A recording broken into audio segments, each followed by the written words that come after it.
What's up, guys? It's three-time NFL Pro Bowler, all-decade return specialist, Josh Cribbs. I want to welcome you to the College Sports Connection podcast, where Double A, Alex, and AJ host the Mid-American Conference Best.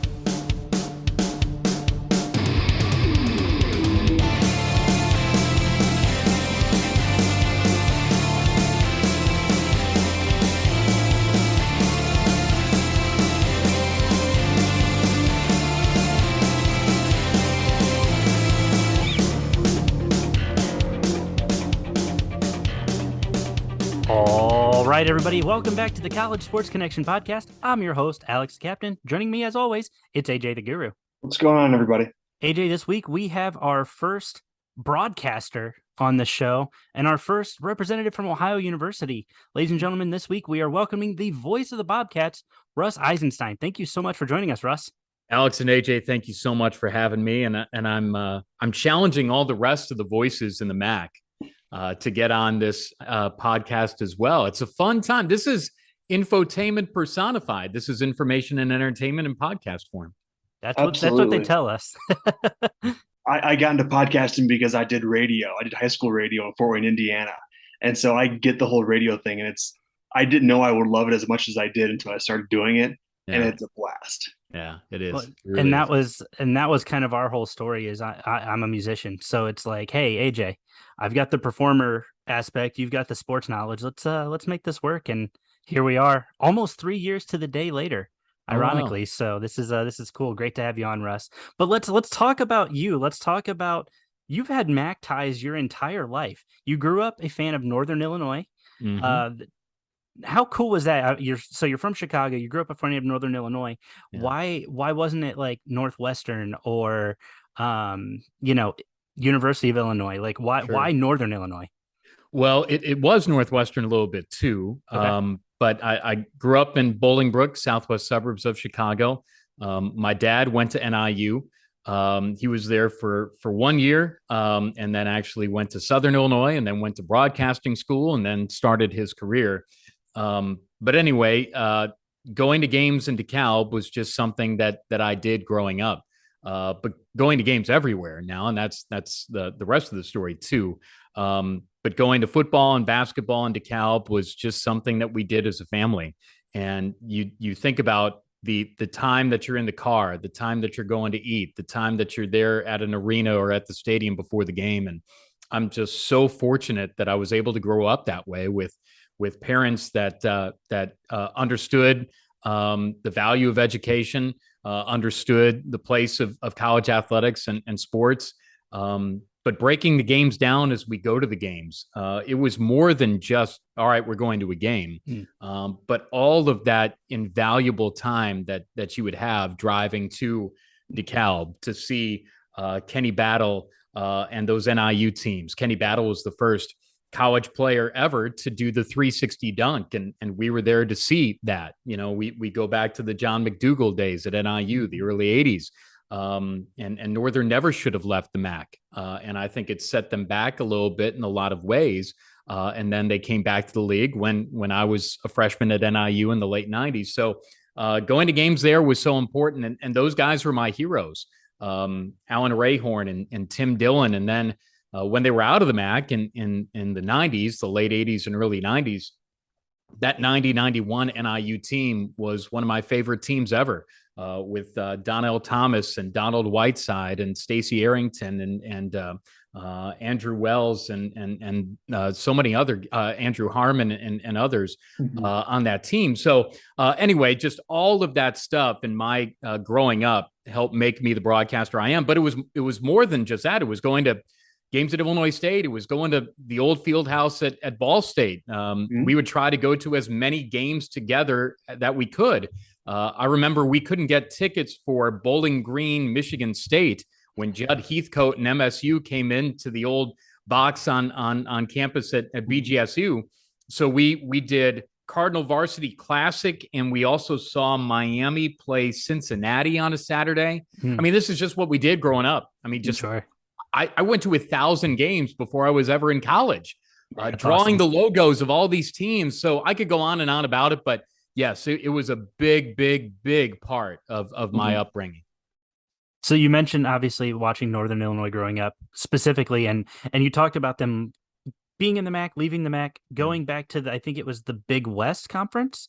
Yep. And that was then part of the back journey, to the sure. MAC. Yeah. So that's, I mean, just to see them make that divisional jump in such a short period, that had to be pretty wild. What did that, I mean, maybe you remember, maybe you don't. I know you were a kid, but as fans, like how frustrating was that to kind of not know where they were going to be the next year?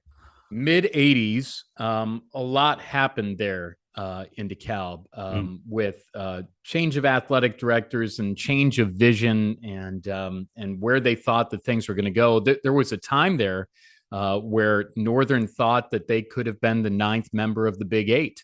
The Chicagoland market and all that. It wasn't, I don't know how much traction it really had, but there was stuff written about maybe that could be a possibility. Remember, that was a time when Kansas and Kansas State was really in the infancy of trying to get their programs going in the right direction. So I guess you could say that, Northern won the MAC in 1983. They might have been a little bit further along, but there were so many other things that would have to happen field house wise and stadium wise. But yeah, to leave the MAC, to be independent, the Big West. I remember listening to Bill Baker and Sid Simmons, the former color analyst. Mark Lindo has been on the broadcast for so long, and they were at Big West Media Day. And so you're learning about Arkansas State, Louisiana Tech, and New Mexico State, and San Jose State. And well, we used to be in a league with teams that were like right next door. So it was different. And then the Mid-Con for basketball, that was a great time. The women's teams at Northern were so good in the North Star Conference. I remember games that were sold out against DePaul, and they actually had brawls, like fights. The rivalry is so strong. So, it set the program back in a lot of ways. There was still some really good football teams there. Stacy Robinson, a quarterback, running the wishbone. And I remember there was a time they beat a ranked Fresno State team. I'm never going to see a game like this again. I think 90 or 91, they beat Fresno State like 73-10. Oh, wow. And they could have scored even more. They had 700 yards of total offense in the game. But anyway, yeah, getting back to the MAC is where they needed to be. And it's been a good marriage. Leaving the league in the 80s, getting back in the 90s, and now where Northern's at is pretty cool to see. And it's cool to broadcast these games as well at Ohio against NIU. And I get the question often, who am I rooting for? Well, of course I'm rooting for Ohio. I mean, I want Northern to win every game they play when they don't play Ohio. And I'm glad Ohio got the win this past Saturday. Naturally. So back in the late 90s, early 2000s, you watched a player who we've become good friends with, and that's Coach Thomas Hammock. Yeah. We've had him on the show a few times, and talk to me about, because you guys know him as a coach. What was he like as a player, being able to watch him? Yeah, he just hard nosed, just tough and physical, and he was on some very important teams for Joe Novak. Yep. And Kerry Groth and the administration at Northern deserves a great deal of credit because they stuck with Joe Novak. I was there, and my parents were there. I was a freshman at Northern when the 23-game losing streak ended. It was against Central Michigan. It was a day that there was a lightning delay as well, and it was just one of the amazing things there in 1998 that the losing streak finally ended, and Joe Novak got traction there, and Thomas was a part of a team that beat Wake Forest, and so they just really put it together to launch what this current Husky program's all about now, and the hard way and all of that. Yeah, you're talking to a guy and seeing a guy coach that was a player that laid a very important foundation for what this program, Northern program, is right now. And so as good of a person as you're going to find, a tough year for the Huskies for sure. And we saw that here in Athens this past Saturday. Ohio was a better team on Saturday, deserved the win, but I think that Thomas Hammock embodies a great deal of what is right in college athletics in a lot of ways. And you could disagree with some of the decisions that he makes coaching wise, and that's all fair game. That's part of this kind of stuff. But as a person, you can't quibble with the type of person he is and how hard he played as a player. I mean, every time we've spoken to him, he's been nothing but just first class. Just anything we want to talk about, he'll talk about. Like, just, and then, I didn't realize this until after I spoke to him the first time. Is, I lived in Fort Wayne for 5 years. He went to high school in Fort Wayne, and so we knew the Lures High School. He knew the Tin Caps, and then the Comets. So it's like we got to talk about that kind of stuff and things. I'm sure he doesn't get to talk about a whole lot, being at NIU. Sure, and that's the other part of it too. At that time, Joe Novak and his staff putting together the foundation of the program and doing it the right way. And so the success that Northern had, a lot of it was built on the shoulders of those types of players, of the Thomas Hammock and all the rest of the guys. So 2003 and beating Alabama, Iowa State, and Maryland doesn't happen unless Thomas Hammock and Joe Novak as player and coach get things going in the right direction. And that Northern team, they had 10 wins. There were 3 sellouts that year, ranked victories. That is the last 10-win team ever to not go to a bowl. That team didn't go to a bowl game. Wow. And nowadays, that's like, how is that possible? Well, that's just the way it was structured back then. And those were some good MAC teams. Now the Bowling Green team that beat them and Toledo as well. So that was a good time for the MAC, and Northern was a big part of that then too. And now, in my current occupation, in my current job, that was an important time leading into Frank Solich being hired at Ohio in 2005. So, it's really amazing to see the league growing up as a fan and being in it as a broadcaster as well. And it's a unique perspective for sure. Mm-hmm. Now, so how many times in your life have you had to explain what a Saluki is to somebody?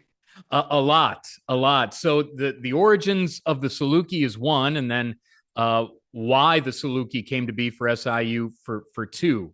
Long story short, there was a drought in the Midwest. Southern Illinois was fertile and green, much like Egypt in Africa, right? Mm-hmm. So it was referred to as Little Egypt. And the Saluki is the oldest purebred dog in the world. It's one of the fastest animals in the world, the floppy-eared dog. And so going to school in Carbondale was not all that much different than what I saw in the foundations building Northern athletically, because Jerry Kill was a head coach I worked with as a student broadcaster in Carbondale. Mm-hmm. And I actually just listened to a piece today of when Southern broke an 18-game losing streak against Western Illinois. And that's how Jerry Kill and the Salukis, they started to gain some traction, right? And turned into a heck of an FCS football program, mm-hmm. new stadium built and all that.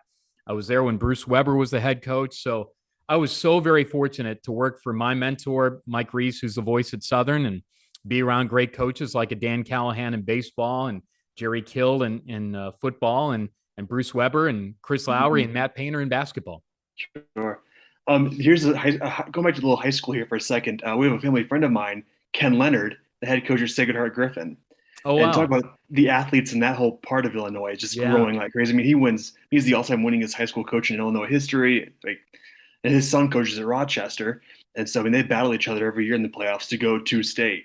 And just that whole area is just so incredibly blessed with so much high school talent right now, it seems like. Yeah, so the Springfield area and Sacred Heart Griffin and Rochester, of course, there too, have produced a lot of not only Salukis, but when Southern played Western Illinois a couple of weekends ago, I know that there were so many connected to that area and that program. And so when the game was played in Carbondale, there were so many Springfield folks down there in that part of central Illinois.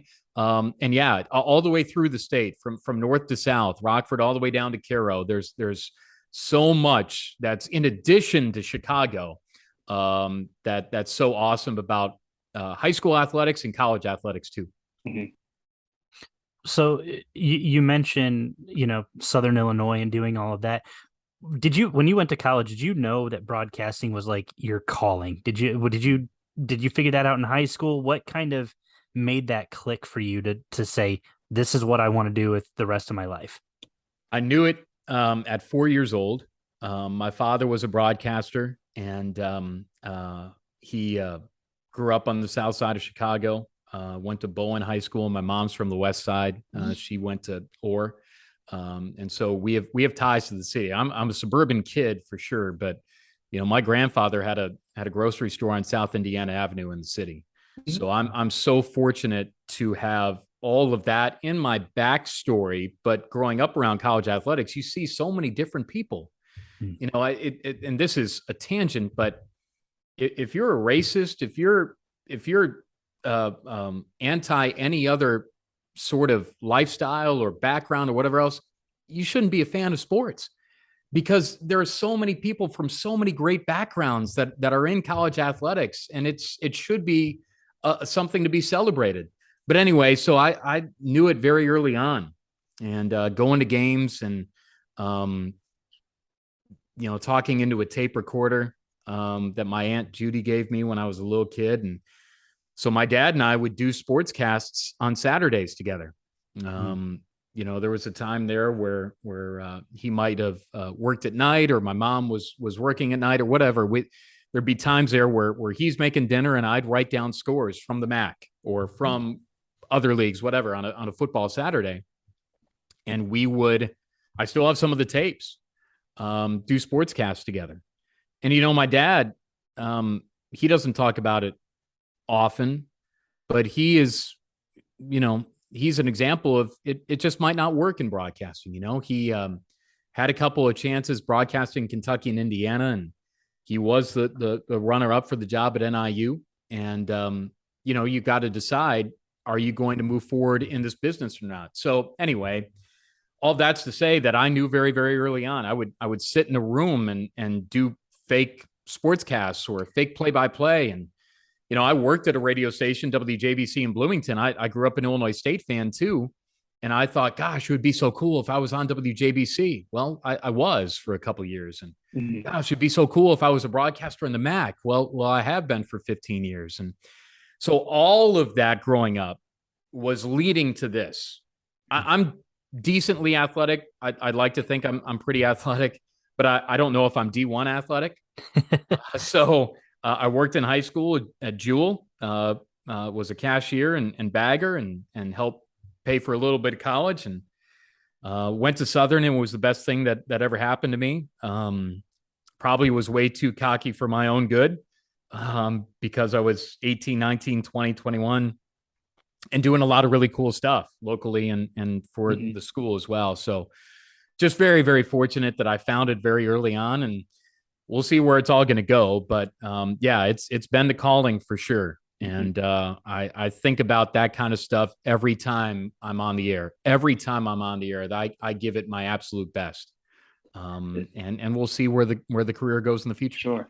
And it had to be really cool growing up in that Chicagoland area, because I'm from Northern Indiana, so I get some of those channels every once in a while, and the Harry Careys, the Hawk Harrelsons, the guys on WGN. Every night you were getting a good show on TV or radio, no matter who was playing, what the score was. It was always going to be an entertaining show. Yeah, I grew up a Brewer fan too. Sure. Long story short on that is my grandmother grew up in Milwaukee. And so my dad and his oldest brother, his brother Stanley, my uncle Stanley, they would go see the Braves play in Milwaukee at Old County Stadium. And for kids from the city going up to Milwaukee in that just valley, Menominee Valley is where the old ballpark was, and now American Family Field is. He just fell in love with Milwaukee. So this is pre-internet, right? So back when there weren't some really good Brewer teams, we would have to search around the house to find the reception to get 620 WTMJ out of Milwaukee. We listened to the first Brewers no-hitter ever in 1987, Juan Nieves and the Brewers, when the radio was on the kitchen curtain. Like, that was the only spot it would come in the house. Sometimes it would come in the bathroom. So, like, I would read the newspaper while listening to the Brewers and Mariners for like an August game that had no bearing on whatsoever. But I'm listening to Bob Uecker and Pat Hughes at the time. And that was all part of it as well. So fortunate to have my dad's background in broadcasting, teaching me about it, listening to some really, really good broadcasters. And then guys that are not as publicized, guys in the Valley that have been doing it for a long, long time. And again, my mentor at Southern. So very fortunate to have a great education by listening and watching some really, really talented guys. Talk about Bob Uecker. So you grew up listening to him, then you watch him in Major League. Yeah. So my all-time favorite movie. And that's got to be a little okay. This is just an actor. We're good. We're good on Yeah, this one. and that was part of it too, because as a Brewer fan, you heard him broadcast, Mhm. and the euchre would come out in stories and whatever else, but he was broadcasting the game. Mhm. And then you saw him on Mr. Belvedere, and you saw him in Major League, and you saw euchre being the Hollywood euchre, Mhm. and going on the Johnny Carson late night show. But Brewer fans heard him just in a press box in Baltimore or in Mhm. Comiskey Park or wherever. He was the Brewers guy. And oh, by the way, he's also a national celebrity as well, which was a really cool juxtaposition of ways to see the same person. So obviously you finish out college, you've grown up, you've listened to all these guys. You make a transition to the studio in for the New Orleans Hornets when they Yeah. were hanging out in Oklahoma City due to Hurricane Katrina. Talk about your time there and how invaluable that was for you moving from Oklahoma City to getting to being the voice of a school of Ohio specifically. It was such an amazing time and a heartbreaking time too, because the reason why I got that job was because of Hurricane Katrina. Mm-hmm. I was working in Bloomington, Illinois at the time, and had a parting in ways with the station that I was at, and so Katrina hits, and I'm a weather nerd too. I'm a geography nerd, as if I need more things to be nerdy about. I've got a lot of them. But anyway, I'm also an emotional person too, and you can hear that on the air, I hope. But my heart just broke for all the people that were going through so many just tough times in Louisiana and Mississippi and the Gulf Coast. And Sean Kelly is a fellow Saluki. He's now the play-by-play voice at Florida, the voice of the Florida Gators. And but anyway, he got the job. He was Tulane's guy. Then he got the job as the play-by-play guy for the Hornets. And when they were piecing together the network in Oklahoma City, there wasn't a whole lot of time to quibble about things. Like, they needed something, they needed it now. Where are we going to go to find somebody? Hey, Sean gave me a call, and I moved out to Norman. We lived in Norman, and piecing the NBA network together was amazing. They had to piece together a network in Oklahoma, but also continue the network in Mississippi and Louisiana. And that was the NBA audition for the city of Oklahoma City. And I think that they knew, and the hope was, obviously, the Gulf Coast is going to get rebuilt, so they're going to go back. Well, maybe if they support the NBA team, maybe there'd be an opportunity for an NBA team to come there. Well, unfortunately, Seattle had to lose their team, and it went to Oklahoma City. This is not a commentary about how all that went down. I think Seattle should have a team. I think Oklahoma City should have a team too. And so there's heartbreak kind of all over the story, right? But anyway, so I'm 25, 26, 27 years old, and I'm a part of an NBA broadcast, which is just mind-blowing to me. I probably made more money at 27 than I do at 42, right? But there, all the options that were there. We started a talk show there on a sports radio station there, and did a lot of additional add-on stuff, and to host a monthly TV show, and to be around the broadcasters in the league. Spiro Ditas was at the time the Lakers announcer, and Brian Seaman, the voice of the Clippers now, and Joe Tate as the play-by-play voice of the Cavs. So to be around all those broadcasters, interview them, be around practices. Byron Scott was the head coach. It was Chris Paul's first couple of years in the NBA. But still seasoned veterans like a PJ Brown and others. It was just an amazing time because there were so many NBA dignitaries that would come in. Willis Reed is almost a Paul Bunyan-esque figure in the NBA, right? Running out of the locker room like Willis Reed. Well, Willis Reed was somebody that I would talk to at practices all the time. He was really my friend at that time, right? So just all the things that happened there. The city was just so alive. And I do think Oklahoma City and Oklahoma is just a great area. And it was a whirlwind for sure. But at that time, if you wanted to be a play-by-play guy, you had to go do play-by-play. The game's changed a little now, where play-by-play experience, I don't think, is as important to some teams or schools as we thought that it might have been. And so I asked the director of broadcasting with the Hornets, I said, what do you think? I want to be an NBA play-by-play man because I think basketball is my best sport. And he said, my friend, Lou Schumann, guy from the East Coast, director of broadcasting, you want to do play-by-play? You got to go do play-by-play. So I made $18,000 and was the play-by-play voice at Idaho State University for a year. Mm-hmm. The AD, Paul Bubb, who's now the AD at Western Illinois, very good guy. And he hired me and went out there, and I didn't care how much I made. I just was the voice for the first time. Mm-hmm. And that nerdy 5, 6, 7, 17-year-old kid realized the goal that he always wanted, to be the voice of a department, a university. And that ultimately led me to Ohio. Sure. And it's pretty impressive too. I mean, you've been a Saluki, a Bengal, now a Bobcat. Yeah. Throw some Redbird in there too, for sure. And he's a Husky too, you know. Husky. But you go back to doing games in high school in Southern Illinois. You know, Carbondale High School. Mm-hmm. I approached those games like it was the NCAA tournament, man. High school sports broadcasting is hard. It's just hard, right? That the fields aren't lined all that well. The lighting isn't great. The rosters might not be accurate. Mm-hmm. But it's settling in on the foundation of time and score. Where's the ball on the field or floor? And if you get that right, you can start branching off to do all the other things right, hopefully.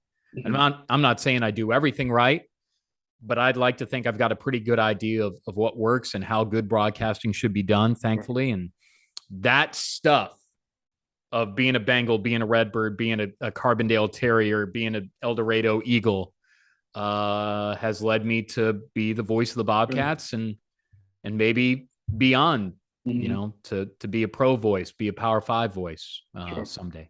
Now, I had a good laugh when you mentioned high school being so hard, because I did it for a number of years. And now it's, you know, all the fans have cowbells and those just ring the headphones. And it's like, okay, because it's going to be a Friday night. You're going to be facing the sun as the sun goes down. Sure. You know, early season, August, September, it's going to be hot. You have that window open. Cowbells are going off. The mom and grandma are screaming down here. It's like, oh my gosh. Like doing a game at Mississippi State, huh? Yeah. That's got to be, I mean, that's impressive. It's sure. Absolutely is. High school is tough, but it's fun. I mean, because I was able to I did football, basketball, baseball, some softball. I did a wrestling match once. Oh, wow. Did it.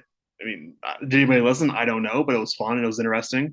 We've done volleyball, all that. And it was just so fun to do so many different things because you learn so much. And that's the stuff. And again, I fall back. I don't know if nerd is the right word. I just love the fact that local radio is still a thing. Mm-hmm. You know, for so long I've heard, well, it's going away. Well, local news and local sports, I believe, keep small town local radio alive. And it means something to somebody. You know, I when I'm at Ohio, I would do the same type of broadcast if I were at Ohio State. Mm-hmm. I do some of the same things that I did, you know, doing high school stuff in Central Illinois that I do now. It's important to someone, so you better do your best for that someone. And then obviously, you know, in the pros, the audience is so large, and at, you know, schools that have a fan base, it's so large, but you've got to think about those people.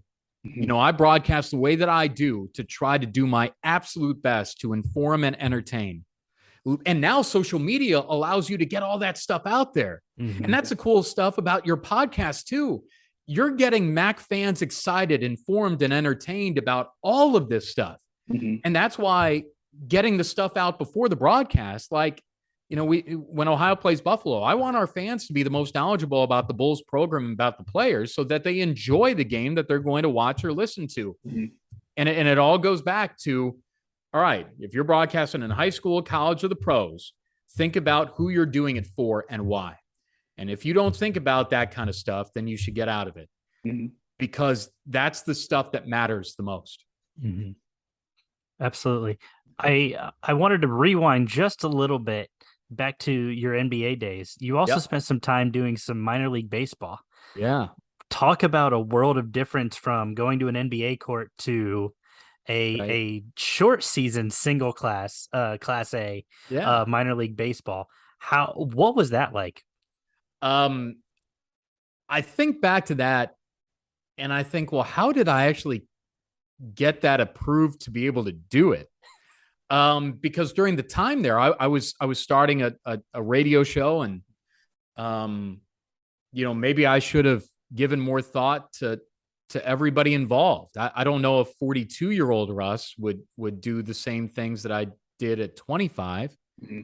because there were more people involved back then. And my broadcast partner on the show, Dave Garrett, who was the voice of the Cowboys, so he'd done some great stuff before too. And so was that the right thing to do or not? I don't know. But it was an amazing experience. But again, it goes back to, I gave it everything I had in the NBA. I'm going to give everything I have doing minor league ball. And it was so awesome. Mm-hmm. Like Bull Durham mm-hmm. is not 100%, good reflection of what minor league life was like, but it's not far off now. No. I mean, you've got ballparks and hotels and buses and bars, and you kind of rinse and repeat that for, at that time was 76 games in 80 days or something like that. Sure. But it was such an awesome thing because I'm just adding to my nerd count here, but I grew up going to games in the Midwest League. So every star in the Midwest League from, I don't know, the early 80s on to, I guess, maybe 2000, we saw in the Midwest League. As Brewer mm-hmm. fans, we go to Beloit, we go to Clinton, Iowa, we go to Cedar Rapids and mm-hmm. King County. And so I saw, Kirby Puckett and Albert Pujols and A-Rod and Prince Fielder and all those players. But doing minor league ball, I thought would be so awesome. So Eugene, Oregon, 2006, 2007. And Northwest League, and going to Vancouver, which was awesome. The team hotel is purposely south of downtown so that it could possibly deter folks from going out. Mm-hmm. Well, everybody just kind of collects money and you tip the bus driver, and then he drives you into downtown and as long as they make curfew, as long as you're doing whatever, hey, don't get locked up. You're all right. But that was the balance of broadcasting and burning the candle at both ends. Mm-hmm. And the ballparks, the experiences, the other broadcasters. I always wanted to sing the Canadian national anthem before a game, and I did before a game in Eugene. I actually sang it to the Vancouver announcer beforehand, just so I could sing it to a real live Canadian before actually doing it on the field. Sure. And Doug DeCenzo was one of the managers of the team, former Cub. And yep. So there's so many things that you see off the field, on the field, but it was just an awesome grind of a couple of summers there. And there's stories that I shouldn't tell on air, but there are other stories that you can tell on air. And it was just an amazing experience. That was in Eugene's old ballpark, which burned down. Actually, it was old Warden Ballpark, Civic Stadium. And the noise that emanated from there. I still remember the banging on the wooden seats and how fun it was. Mm-hmm. But it was just so cool to paint that picture. And that's why I still do baseball today. Sure. I do our baseball here as well. And I'd like to think that baseball, I do well, but to get to the big leagues is like winning the lottery. Mm-hmm. And there are so many good minor league announcers that will never do a game in the big leagues. I know that. Yeah. But there are a lot of good ones out there. It's funny you talk about the Midwest League. I grew up going to South Bend Silverhawks games. Yeah. And so then I moved to Fort Wayne with the Tin Caps, who used to be the Wizards back in the day. Right. And so, but I did my internship in college with the Mud Hens and the Walleye. Oh, nice. And so you talk about the minor league experience and working in it. To this day, I say it's the greatest job I ever had because it's minor league baseball. It's just so much fun. The people are excited to be there. There's always something going on. Yeah. Because I was in the marketing and promotions, so I was throwing the T-shirts and the hot dogs in the crowd. I was in the costume, running around the race and running around the track. Like there's just a different vibe, and it was just like I said. To the day I die, I'll tell people that was the greatest job I ever had. It's an interesting dynamic too, because the guys and now girls in the dugout, trainers, medical people, all of that. The result matters more to them and to the broadcaster probably than it does to anybody else in that ballpark, right? So you've got this dichotomy between, yes, it's a show, it's entertainment, but it's also a livelihood, and the result matters to certain people there. And that's why it's an interesting juxtaposition of those types of emotions of, yeah, it's a fun time for the fans and T-shirts and all that. Well, this shortstop needs to get a couple of hits going here, or else he's thinking about his future, right? So there's a lot to it. And minor league baseball teaches you a whole lot about life, about broadcasting, and about sports in general. Yeah. I remember I was in the dugout once with Ezekiel Carrera when he got called up. And like he didn't speak any English, but he was just so excited. He was this little short outfielder who was just so excited to hop on 75 and go north to Detroit. It was one of the coolest things I think I ever saw up there. And that's why I talked about earlier about the backgrounds. I remember I interviewed one of our players who had never heard his voice on tape or on a computer before because he didn't speak English, right? So I had another player translate, and I kind of laid it together on a multi-track editing. Played it for Luis Durango is the player's name, and might have had a cup of coffee, I think, in the big leagues with the Padres. But anyway, it was that kind of stuff where you realize, yeah, there are way more people in this world that love sports that are in this than just somebody that might be of my background, right? And to make days special for them is pretty cool too. And that's why fans, like I've got some Idaho State fans that still listen to everything that I do here, right? You just never know how you're going to touch somebody's lives, and they're good people. Kalina West and her mom listen in Mackay, Idaho. I know they're always going to be there. They're going to listen to this podcast too. I know it. But the impact that you might be able to have on folks in college athletics and broadcasting is just amazing. So you've wrapped up your time in the Northwest. You've done everything over there. Ohio. You come back to the land of Maction, the Midwest, and you get to Athens for your first year. Talk about that first year. You know, what kind of responsibilities you had, things you were doing. Did you feel you were prepared? You know, just kind of talk about that first year in Athens. Well, I found out about the job. I was actually in Cleveland at the time, just there. You know, a buddy of mine and I, lifelong friend, Danny Schwab, he's probably going to listen to this podcast too. We just got out of town and we were like, well, we haven't gone to a game at then Jacobs Field, now Progressive Field. And so we're like, all right, well, they're playing the Reds, so let's just go. Battle Ohio, right? The fabled Ohio Cup that everyone in this state just dreams about, right? AJ and I talk about the Ohio Cup quite regularly. I'm a Reds fan. He's a Cleveland fan. So it's one of our things too. It is so cutthroat. You could feel it. Sure. No, it's a rivalry for sure now with interleague baseball, but anyway, I kid it. We were there, and I had heard that Warren Swain, the previous voice at Ohio, was retiring. And he was actually at Drake doing men's basketball when I was in Bloomington Normal doing Illinois State pre and post and talk shows. So I'd known him I'd interviewed him before. But anyway, this was what, July? Yeah. And I thought, gosh, that's late. I could go back to Idaho State, but they know that I'm looking, so it's cool. And applied and thought, man, play-by-play voice in the MAC. One of the few places in the MAC that I had never gone before. I'd been to Ypsilanti and Kalamazoo and Mount Pleasant and Oxford and Toledo and Bowling Green and all that before, but I'd never been to Athens before. I'd just seen it on TV or heard games from there.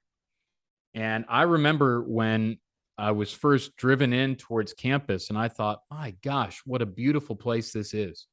Really.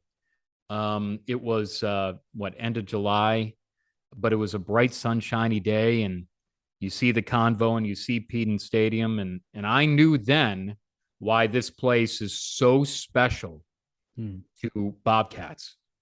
And I think that there's a commonality, a common thread between Salukis and Bobcats, because Salukis are so incredibly prideful. But I don't know, and it's a beautiful campus. Carbondale, it's beautiful. I don't know if it's as beautiful as Athens, but it's beautiful. But so there were a lot of common threads between SIU and Ohio. Salukis love to have fun. Bobcats love to have fun. And so I thought, gosh, this is a natural. I've got to get this. This is so much me. Well, turned out I got it. And Chad Brinker was a former Bobcat football player. Okay. He was going to be the analyst. Well, he had another job that was kind of evolving, and he couldn't do it anymore. And so leading into the season, I didn't have an analyst. Well, anyway, I had met Rob Cornelius at a party in Charleston, West Virginia in 2003 during the 3 months that I worked there. Rob's a West Virginian and Bobcat. And I heard the name, like somebody had mentioned him. And I thought, gosh, I know that name. Well, anyway, it was the guy that I was talking about MAC basketball with at a party in 2003 around a blender in Charleston, West Virginia. I thought, man, this guy knows about Bonzi Wells, and he knows about, MAC basketball and football. That's him. Well, anyway, our first game together was at Wyoming, and I wore a suit for every game back then. And it was like 90 degrees in Laramie. It was a close loss. Ohio, I think, lost like 31-30 or something like that. That was a good 08 team that only had 4 wins.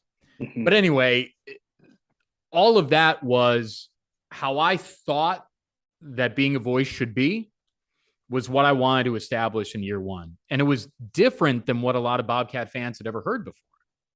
So I got flack because it was different, right? Well, now the different is, I think, what's accepted, what's expected, right? The production, the Rob and I talking about what we're wearing, talking about where we go in these MAC towns. And oh, by the way, you're going to get everything you need to know in the broadcast. So the foundation of it all was laid in that 08 season. And thankfully, Rob has enjoyed this enough to want to continue doing it with me. And we're different people, but the commonality, again, is we love good broadcasting, we love sports, and we want to do our absolute best. And the Russ and Rob with Bobcat football and basketball is, I hope, turned into a pretty special thing, and he's a big part of it. Good. And take me back to 08. You're sitting there, you're new to OU, and you talk to Frank Solich for the first time. He's a guy who was known all throughout college football. Larger than life. At that time, he probably still should have been the head coach at Nebraska. If you ask Nebraska fans, he still should have been their head coach. Yeah. But talk to me about that first conversation with him, a guy who's so knowledgeable about the game, who probably has stories to last a lifetime. Sure. Well, the first interaction I had with him was on the interview. And I'm in a suit, and I'm brought up to his office at Peden Stadium, and I thought, oh my gosh, I'm gonna interview with Frank Solich. Like, what is he going to ask me? Like, what does he want out of his broadcaster? And I'm young and brash, and this is what I really feel broadcasting should be. And I'm an uber outgoing extrovert. Frank would say, and I'm not saying anything that he wouldn't say. I don't think he's that extroverted, right? Mm-hmm.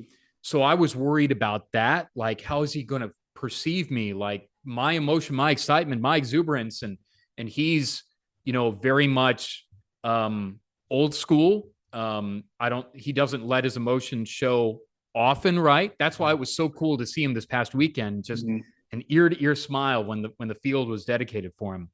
But we just talked about, I remember it, about how I broadcast, about, gaining the trust of him and his program. And it just kind of evolved from there, right? You don't realize when you do a radio show with someone of legendary status necessarily every time that he's a legend, right? Mm-hmm. He's a guy that's a head football coach who's in a chair next to you doing an hour radio show. But then you kind of realize, man, this guy is a legend and he's forgotten about more football than I'll ever know. So sometimes we would have talks about how I ask a question and was that fair or not? And, I still think to this day about some of the things that we talked about how I handled some of those early years. And me still doing it and me hopefully getting better at it in some ways can be attributed to how I covered those early, Frank Solich teams. And then it was just so amazing to call the bowl victory in Boise in 2011, right? And the juxtaposition, I've used juxtaposition like a all MAC level here, like set a record for juxtaposition. It's a record on the show, that's for sure. But 11 season, think about this. Growing up a Northern fan, okay? Ohio's up at halftime 20-0 on NIU. And if folks ever wanted to know how I would handle a situation of Ohio playing Northern, listen back to the exuberance, the euphoria for the Bobcats being on top of Northern at halftime, and then the utter despair at the end of that game when there was a field goal to win Northern's first MAC title since 1983. You could hear Rob and my hearts breaking on the air. And then, oh, by the way, my parents are on the field. I see them after the game celebrating a victory. And I'm up in the booth, and there wasn't much Husky in me on that night for sure, because I was just so heartbroken for Frank Solich, those players, this program. And that's the coup de grace right there. Like, how does Russ handle it? That's how Russ handled it. And the same way goes to how I handled the win over NIU this past Saturday, right? I'm thrilled for this team. I'm thrilled for these players. But yeah, it was interesting seeing Frank build this program. 2009, they won an East title, lost to Central Michigan. 2011 were in the MAC championship, and then that happened. And I just wish for Frank and this program and for these players and these fans that they could just somehow get it done. Because this school deserves it. This program deserves it. Frank deserves it. Tim Albin hopefully deserves it too. And it's going to happen one of these days. It's going to happen for him. And I hope Northern wins more championships too. But I want these Bobcats to experience it as well. That drought has gone on far too long for Ohio. The longest in the MAC, I think, since 68? 1968. And Ohio is the last charter member left in the league. It was Ohio in 46, then Miami and Western Michigan in the league in 47. So, yeah. But anyway, roundabout to answer your question about Frank, a legend. I think back to it and I just am in awe of the fact that I was able to call years of his coaching work. And it's cool that he's getting the recognition that he's getting now because he deserves it. Hopefully goes into the College Football Hall of Fame. And he'll be honored at Nebraska, I think, in the future as well. So, yeah, it all great stuff being around Frank. Sure. And we were supposed to interview him, and then he retired the day before. This was last year's media day. And so we had talked to Jeremy Guy. He goes, give us a list of people you want to talk to. And Coach Solich was still our number one. He was our number one. I've got that list still. And he was like highlighted this. And I put it in the email to Jeremy. Frank is like the guy we want to talk to. I mean, we want to talk to everybody else if we can. Frank's the guy because we knew that like his time was coming to a close. We didn't think it was going to be, you know, that week. Yeah. But we knew his time was coming to a close. So we said, Jeremy, this is the one guy we want to talk to. And we had him ranked above the commissioner. We're like, we want to talk to Frank Solich. Sure. And then the announcement comes and we're like, well, what do we do? Yeah. That was such an interesting time, a crazy time. Yeah. And it's good to see Tim Albin and this staff get their footing this year and have meaningful games here in November. And I think Frank, you know, we interviewed him when we did the Penn State special. We did a show from Penn State before the game there, and we had him on the air. And I think as time goes on for Frank, for sure, and hopefully his health continues to be good, that he, I think, enjoys doing the radio stuff. I haven't asked him, but I think he enjoys doing it more now than maybe he did as a head coach. But he's a more fun person than he would publicly admit to. I think it's fun to get a good ear to ear sort of grin from Frank, and that's how you know that he's really enjoying it. And hopefully you guys do get a chance to talk to him because he's a good person and a legend for sure. Yeah. And you talked about OU this season, you know, playing meaningful games here the next month. Let's kind of get into this OU team. They're 5-3 on the year, 3-1 of the conference, but the big stat that, you know, kind of catches my eye is 4-0 at home. Yeah.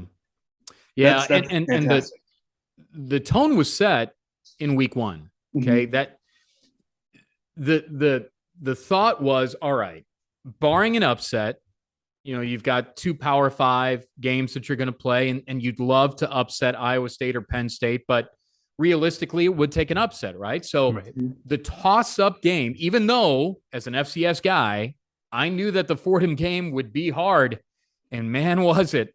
You know, but Ohio got some breaks that they probably deserved in that game. There was a drive for Fordham where penalties took them out of the mix, and Ohio scored and won the game late.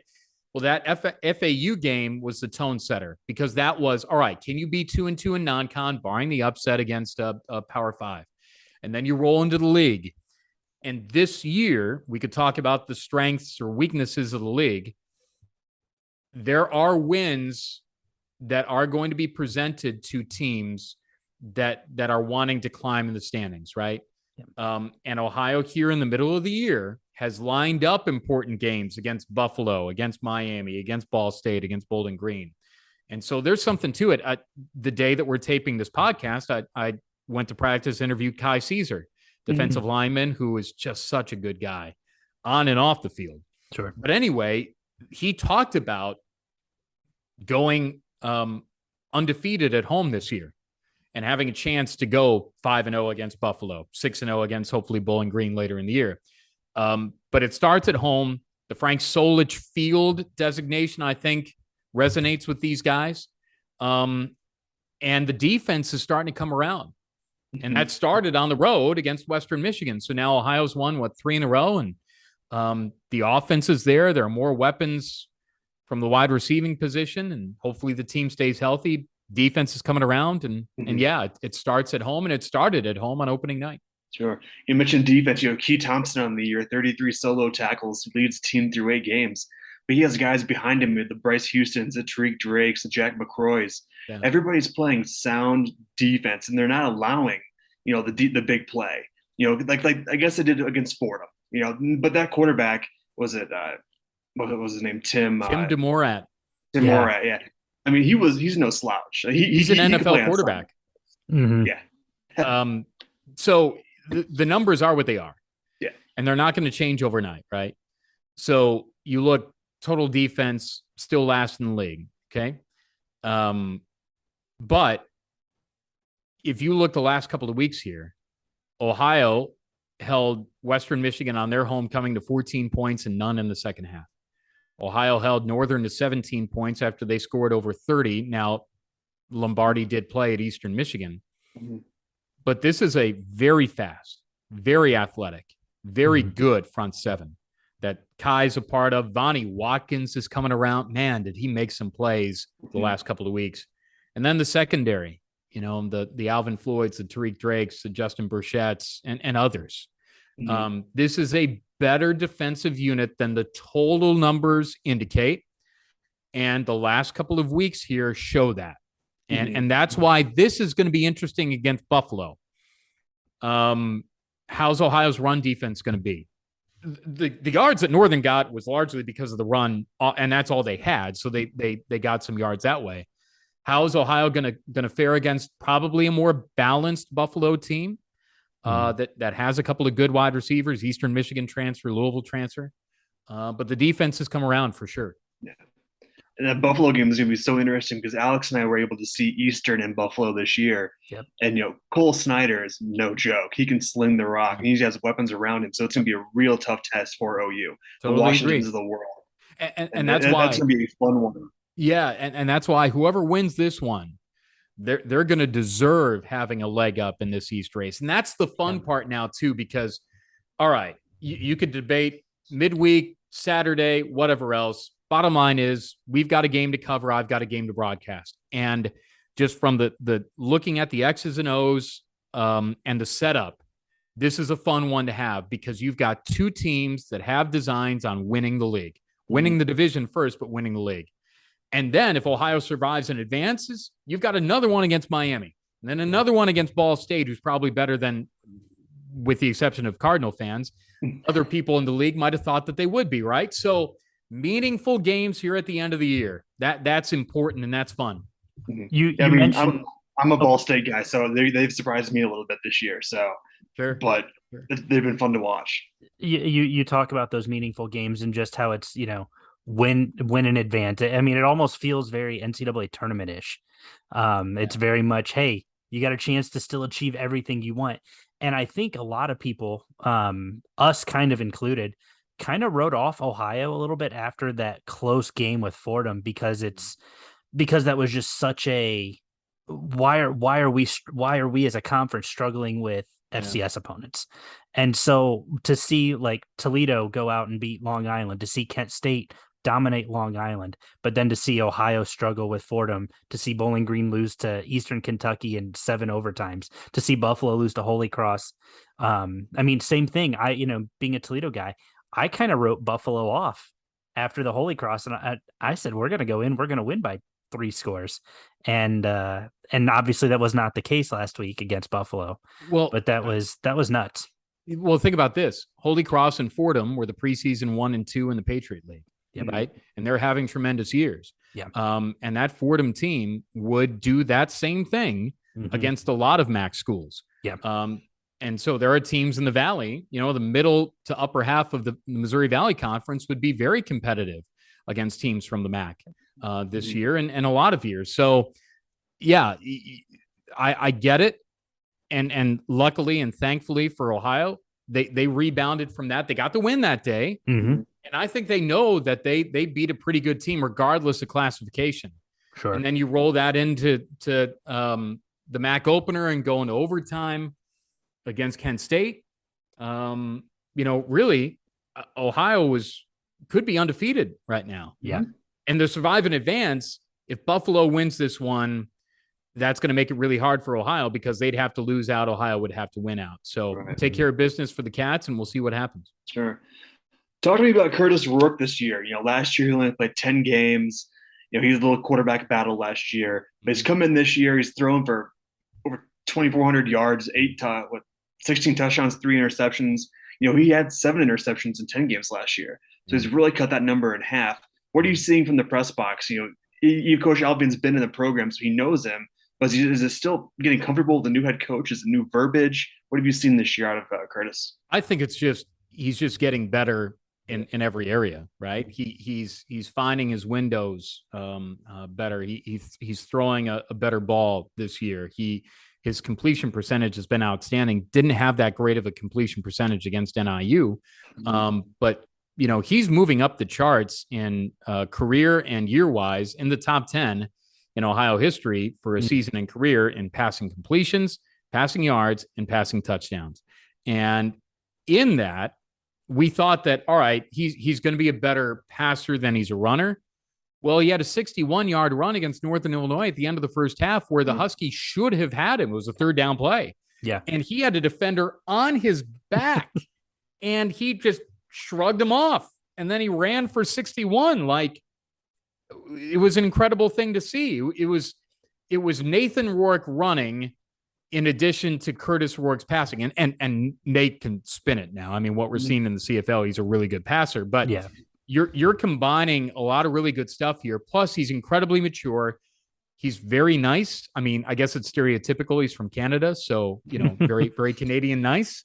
But he is. It was his birthday yesterday, so we're taping this on Wednesday. Mm-hmm. Yeah. It was his birthday was October the 25th, and I sent him a text. I said, "Nobody's going to celebrate like you. Glass of milk, and you're going to go to bed." And he said, "Oh yeah." So I mean, that's just him.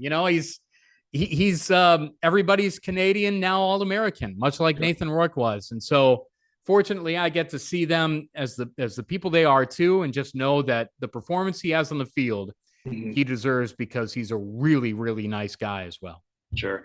He's benefited a lot this year too, having the Ohio State transfer in Sam Wiglitz. He's 7 touchdowns on the year, and Bangra is having a year on the ground. I saw something to where he's only lost like 16 yards going backwards this year. That's incredible. And that's great for a quarterback.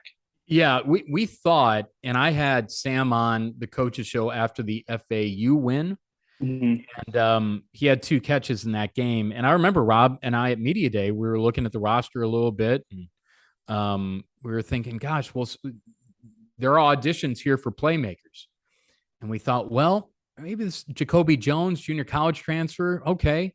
All right. Maybe Miles Cross is going to come around. Maybe James Bostic's going to come around. And this Sam Wiglitz guy, he's Ohio State and veteran. And what can he do? Well, he's done a lot, and he's sure-handed. It's almost as if, and I said this to him in the post game after the Northern win, I said, it's rare to see you drop a ball. Like, even tougher catches, you just expect him to catch the ball. And he does largely. But he is a veteran presence. Another one of those guys that sets a good example for everybody on the team. And he's been a guy for sure for Curtis Rourke in red zone situations and beyond. So with regards to, obviously Ohio, everything's still on the table for them. I think that we've kind of covered that ad nauseum. I know we wanted to kind of talk to you about some of the really cool NCAA tournament things and teams that you've kind of covered, specifically that 2011-2012 team. I think we all know where the conversation's heading with that. Just how magical was that season? Ohio 29-8, 11-5 in the MAC. That was John Gross his 4th or 5th year with Ohio.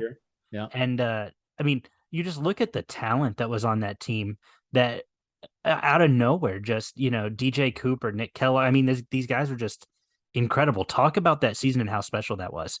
That group felt like they were going to win every game that they played. That group had this confidence and swagger about them. And it started with DJ. Yep. And we kind of bonded a little bit because DJ's from Chicago and different part of the area than I, but we bonded over the fact that, all right, a couple of Illinois guys here in Southeast Ohio, and we're doing good things. And he was doing it as a player and me as a broadcaster. And it was just such a fun team to see because they had a toughness about them too. Now Reggie Keeley was a part of that team that isn't talked about very often, but he was a guy that could make plays and take contact and finish at the rim. And TJ Hall was in that mix too. And Evo Baltic and his ability on the baseline and to shoot. But DJ, when he had it in his mind that he could beat you, he was going to beat you for 40 minutes, largely. Yep. Anywhere on the court, he'd pull up. Really anywhere. But he could get to the rim. That little head nod, throw your head back at the timeline that we see now all over the place. Well, DJ was the first guy really to do that in the MAC. That if you were a fan, as you guys are, of other schools, you would look at him and be like, that's not a foul. He's acting right there. Right. Well, he'd take a little contact and throw it back a little bit, right? Well, anyway, that tournament run 2010 was different because it was so unexpected. Ohio had to win in overtime at Ball State. Mm-hmm. And then it just rolled from there. That was Armand Bassett and that was young DJ. But that was like, holy cow, this magic carpet ride's continuing and it's going to end sometime. But wow, we're in the NCAA tournament. And wow, Ohio beat Georgetown. Well, 12 was different because when that matchup was drawn up, that was Trey Burke in Michigan. Yep. I went on and I've never done this before. I went on a show in Michigan, a syndicated radio show in Michigan. I think it's still on the air now. Okay. And I said to the guy, a big booming voice guy, I said, this is a very good matchup for Ohio, and I would be surprised if Ohio doesn't win the game.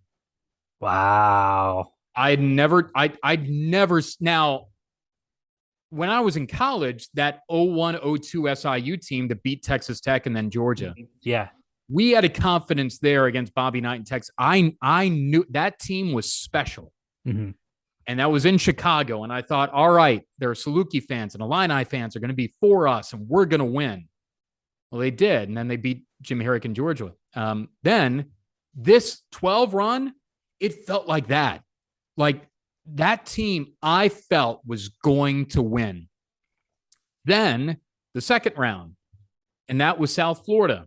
Yep. Mm-hmm. That was the Stan Heath South Florida team. And a 6 or 8 point lead in that game was like 18 or 28 because of the pace that they played, right? Mm-hmm. Well, Ohio's guts and toughness and that gross stare. Mm-hmm. Yeah, this is a podcast, so you can't see me doing it right now.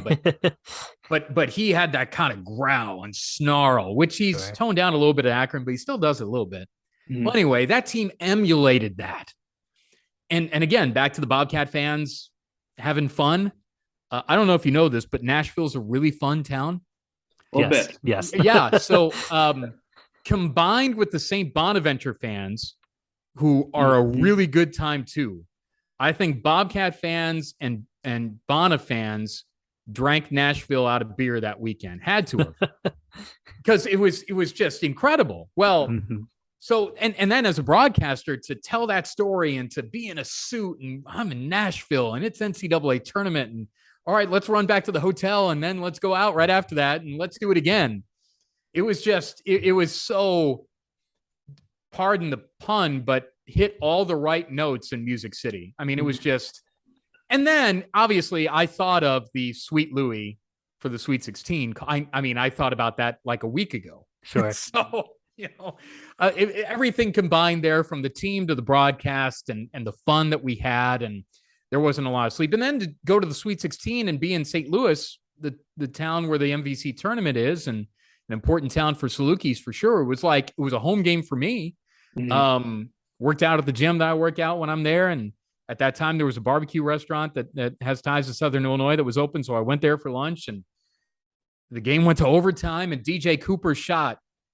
Again, it's a podcast. So, but you could see finger wise guys like, this close. If it was just that far down on the backboard, it would have banked in, and Ohio would have had one of the greatest NCAA tournament shots in tournament history. Mm-hmm. But to take top seeded North Carolina to overtime, I've teared up on the air a couple of times. Mm-hmm. And when that team left that court on that night, I teared up because they gave it everything they had. And the Bobcat fans were so awesome. Mm-hmm. And it was just so cool. And then going out that night and just kind of decompressing was fun too. But then we got on the plane and kind of figured that John was going to move on, and he did, and you know, did good things at Illinois. Now he's at Akron. So it was a wild March Madness ride. Sure. A couple of months ago, we had Becky Burke on, the new head women's basketball coach at Buffalo, and you know, she was on one of those early Louisville teams that played in a national championship against UConn. Yeah, and she talked about that grind. The entire month of being a student athlete, or being more of an athlete than student during that time, but how much fun that was. You know, they played UConn like 3 times that year, and UConn didn't lose a game that year. Yeah. And that was like early Maya Moore. And of course, Gino doesn't lose a whole lot of games to begin with, but she talked about the whole grind leading up to that national championship, and just how much fun they had as a team.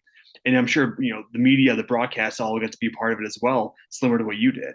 So part of that too was I convinced my boss, now the AD at High Point, Dan Hauser, that Rob and I needed to be at a hotel that was right by the arena, the team hotel. So in 10, we were lucky because I don't know how we won the hotel lottery then, but we were in downtown Providence. I think Tennessee was out by the airport. Like they didn't get to experience, and Providence is a great town. Well, anyway, I convinced my boss, I'm like, we've got to stay by the arena because, press conferences and doing things down there. And well, if you're familiar with the layout of Nashville, Bridgestone Arena is right on Broadway. Yep.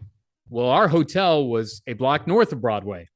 Sure. So we had the best hotel of anybody in the NCAA tournament, right? Because you're burning the candle at both ends. I'm still doing all the production. And I remember I used a Rascal Flatts song with the banjo for that. And I think I used a Jason Aldean song, which I can't do anymore because we don't have the rights to it. Now, I don't know if we did then, but anyway.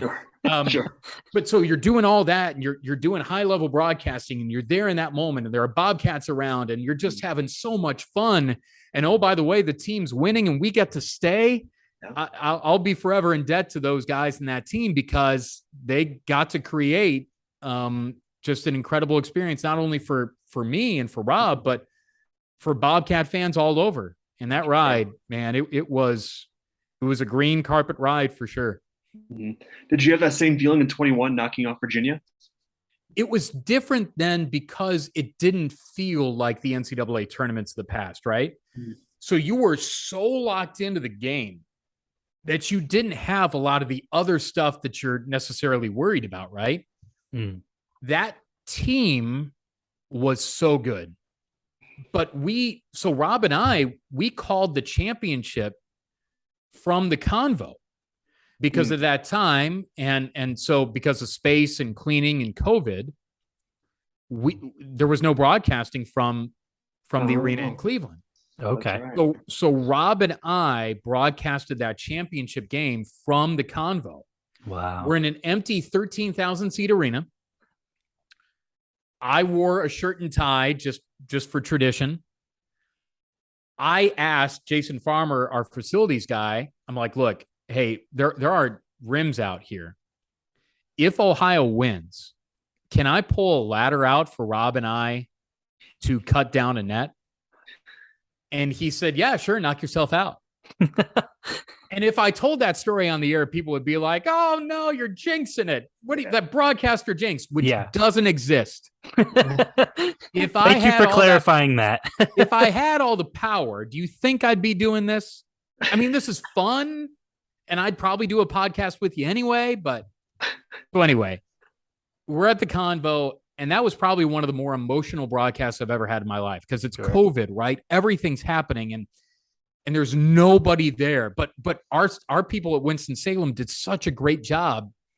In our headsets, we had the crowd mic perfect, absolutely perfect.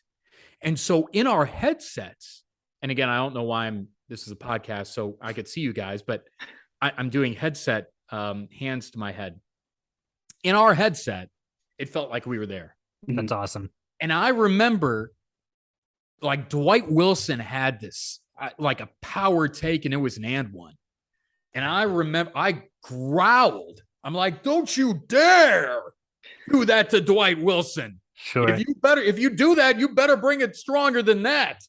And I'm screaming in a 13,000 seat arena because all of the emotion of the whole year is coming out in the form of that broadcast and what those guys did.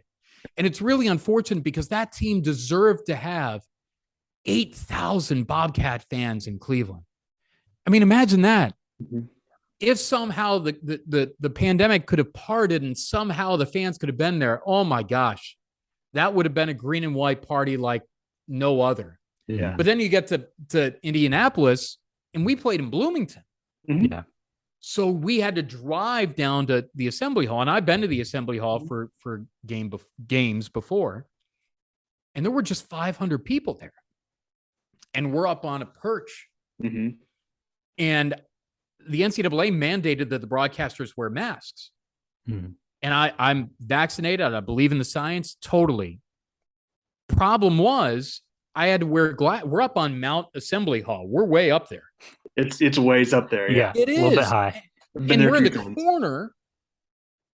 And with the mask on, my glasses are fogging up. Sure. So I literally had to cheat and tuck the mask down so I could broadcast the game because I couldn't see. Sure. But that team, again, that was another deal, right? All the ties between Ben Vanderplas and Virginia didn't get there until the day before and all of that. But then the broadcast at Hinkle Fieldhouse was so amazing too. You know, my dad is a high school announcer in Indiana, wanted to do games at Hinkle. He never was able to because his teams didn't get there. Well, his son got to. Got to do it. That's cool. So yeah, all of it. It was different. It was special, but it was just different. Sure. It's funny you talk about the empty arenas. Alex and I's first game attending as media personalities was a Ball State Buffalo MAC championship in Detroit, Ford Field, with no fans. Yeah. It was eerie. That was something else. So we get there, you know, because again, our first ever event, you know, we want to get there early. We want to show up, have our stuff ready to go. And we get there and you know how, I mean, you've been to hundreds of football games. So you know how there's, you know, fans in the concourse, you know, loud noise, music, everything. We get there. It's a ghost town. None of the concessions are open. Half the lights aren't even on. Right. So we get there and we're just kind of walking around. There's not even security like saying, hey, you can't go here. You can't go here. So we walk down and get pictures right by the field because we're like, we're here. This is cool. Then we go up to the press box and it was eerie. It felt almost illegal for us to be there because it was just the teams, the MAC administrators, a few media outlets. I think there were maybe 30 people there for media. Sure. And then the officials, and that was pretty creepy. You go back to the MAC tournament that wasn't in the 2019-20 season. Well, we were out to dinner the night before Ohio was going to play. And we were watching, we were at Barrio across from the arena, right? And that's where literally almost we go for every meal. Yeah. So good. Anyway, and they pour a good drink too. They do. But we're watching the whole rest of the sports world shut down. Yeah. And I remember going into the hotel, you know, we had the room and we were at the Res Inn there, the Residence Inn, and Chad Bush, who then was broadcasting Eastern Michigan, and Jason Arkley, who was our beat writer, and Rob and I were there in the room. We got an upgraded suite, which was really cool. But so I'm ironing a shirt for the next day, and I'm thinking, well, why am I ironing this? Like, there's going to be nobody there, but it's what I brought. You know, I believe in that. And then all of a sudden, we're on the floor. You know, Ohio had a scrimmage, and that was that tournament. You know, and we left, and the whole world, you know, all that happened after that. But long story short, hopefully we never repeat any of that ever again. Right. No. Yeah, we were, I think Alex and I, we were actually getting ready to go to Cleveland for that tournament. Yep. And then I think it started on a Wednesday or something like that. And then that Wednesday night or whatever it was, they said, yeah, no tournament. It's like, oh, wow. Okay. We had Trisha Cullip on from Toledo. Right. That summer of COVID. And she talked about, you know, she's like, you know, I've had teams where we've not won the tournament, but I still see the bracket is continuing. They have the next team advanced on the bracket. She said that was the first time she's left an arena where the bracket wasn't in process of being completed. Right. And she said that was such a weird thing for her. So during that too, we were on the air. Because Ohio was going to play the first game against Akron, and actually the day prior, I did color with Chad for the Eastern Michigan women's game. So the women's tournament had gone on. Well, anyway, we're on the air and network, so we've got to be on the stations. And delay. You know, Ohio's players were on the floor. We never saw Akron's players, but as this was happening, it was kind of like War of the Worlds of sorts, right? You want to have contact with someone else. Like, is there anyone else out there? So the Big East tournament was going on, and they had tipped. I think it was like Creighton and St. John's, and we're like, okay, somebody else is going here. Okay, cool. But then you started to realize, what's the end goal here? You know, Mhm. it doesn't even make any sense. And so thankfully, my gosh, you know, that was 2020. We're in 2022 now, right? I Mhm. think still. I've lost track. Yeah, sure. We're somewhere in time. Right. Yeah. The space-time continuum. We have moved on to feeling like we're back to normal again, right? Sure. So I think before we kind of wind this up here, Yeah. I do one more final thing here. Is there when you're out at dinner or you're walking through the grocery store, is there somebody that comes up to you and says, "Hey, I remember this call during this game"? Is there a call that that sticks out in people's minds that people always bring up to you? I think, and first off, I am so incredibly fortunate that to be at a place for as long as I have been. You hear it from fans, not a lot. I mean, it doesn't happen. I don't want to say like, oh my gosh, I'm some kind of huge star or whatever, but it is cool to know that you have impacted lives, right? Mhm. Like what Rob and I say on the air, and it's not just me, it's him. Yeah. Our broadcasts do have an impact in this fan base. And it's so cool that we have brought these games to fans all over the world, right? Like, and that's Mhm. the amazing thing about this podcast can go anywhere. Our broadcast Sure. can go anywhere now. Exactly. And what we do impacts other people. But yeah, like that 2012 run. So what, that was 10 years ago, right? Mhm. So you've got kids that were in school then that might have kids of their own now Mhm. that might come up and say, I listened when I was a student and I still listen to you guys now. That's cool. And so it's not necessarily, yes, I was at Kroger one day and this person came up to me then. It's just a collective of, yes, it's happened. Yes, it feels incredibly awesome. Mm-hmm. And again, we're in the MAC, right? So our fan bases aren't as large necessarily as the Power 5 schools, but our fans are incredibly loyal. Mhm. And as long as they know that you care and that you're giving it everything that you have, the same thing with our student athletes and coaches. They will remember you. They will care about you. And our fans here, Bobcat fans have, and I'm, no matter where I go in my career, and we've talked about it, I mean, I still have career goals. I'd like to make a lot more money for sure. But as long as I'm at Ohio, I'm going to do my absolute best. And those are moments, the people that listen in Idaho, my parents back home, my parents listen to every game. My dad wanted to do this. Mm-hmm. And so I do all of this, not only for me, but for all of them too. Sure. Mhm. I think it's a great way to end it. Yeah, I think so. Russ, I mean, this was an excellent opportunity to have you on. We really appreciate you taking time out of your busy schedule to sit with us and talk some Ohio and broadcasting and everything in between. This is a great night. Thank you so much for joining us. You're really posting this whole thing? Like everybody's this whole thing is going out there? Oh yeah, it's going live Friday. 90 minutes of three sports cool guys talking about the MAC and broadcasting. We're low budget, so we don't want to have the technology to edit. So yeah, we just throw it out there. Nobody pays us to do this, so like you're definitely like doing way better than we are. We pay ourselves. Well, you all have real adult jobs, right? This isn't a real adult job. This is some kind of fantasy land. Yeah. But I want to say too, congratulations to you guys. I know the MAC means a lot to you. Your schools mean a lot to you, Toledo and Ball State. And so what you've started here is what I think every league should have.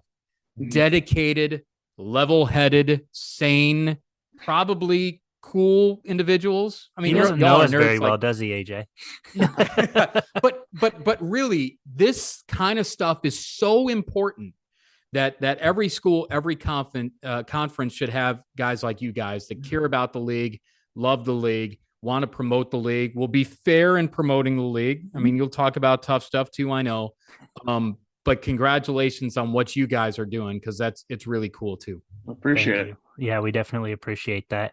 AJ, that's going to wrap it for us this week. I've got nothing else. I'm gone. I'm hungry. I haven't had dinner yet. No, fair enough. So guys, thank you so much for tuning in. We'll see you next week. This is a great show. Looking forward to next week. See you then.